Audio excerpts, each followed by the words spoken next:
there's just so many stories out there in every community that fall through the cracks, I just had intimate knowledge of this one and was able to tell it, and I'm happy we did. I know Larry and Lewis, his brother, are really happy. They're very pleased, and they're proud of their dad and their family, and they should be. And the community of Goessel has really just gone out of their way to help us write this. Ryan Sticky and Brian Leitner, the coach and former coach at Goessel High School, have been instrumental in helping me with research and writing and reading copy to make sure everything gets just right and making sure that the community gets treated right. I'm glad you've asked about the fabric of the story. I knew it was a good sports story, but I wanted it to be something that was more well-rounded.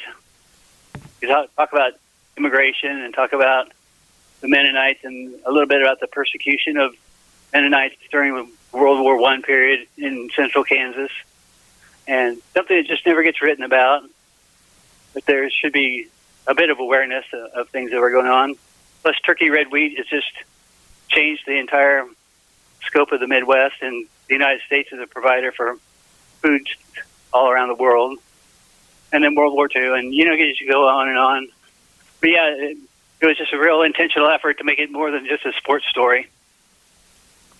Well, you absolutely did that, and the story goes on. And where are we on the progress of a proclamation that perhaps will have a Galloping Goose Day in Kansas? Mark your calendars for August 4. That would be Randy's birthday. It's coming quick. It's in the works. Between you and I, I've written the documentation for it, so now it's just a matter of getting it done. It's a bipartisan bill because I had my high school classmate Danny Hawkins help me reach out to the right people, and then the governor will have to sign it yet. But then we should be good to go. Well, look for that in your reports and newspapers, and I'll mention it when that day comes on another podcast. But it's been a thrill to have you on this particular podcast, Greg. The book is a lot of fun. People can learn a lot about Kansas history.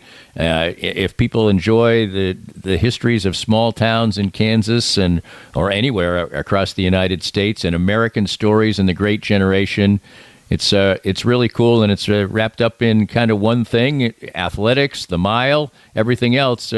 It's a cool ride. I want to thank one more person. That's Carol Swenson he did all the stats for us as far as finding all the mile times, and Randy's time at KU was actually the 20th fastest high school mile that year. We would have never known that without Carol's help. So just little chip-ins from everybody. But it's a quick read. It's only 150 pages or so, but it's loaded. It's packed. It is indeed. We appreciate it. You must be proud of it, and thanks for taking the time. Well, thank you so much. We hope you enjoyed the latest Danny Klingscale Reasonably Irreverent podcast. Come back soon for something fresh and new. This podcast was made possible by our great sponsors like Easton Roofing, where integrity matters. Joe Spiker and his team are the best in the business for all your roofing needs, handled with honesty and craftsmanship. Visit them at eastonroofing.com.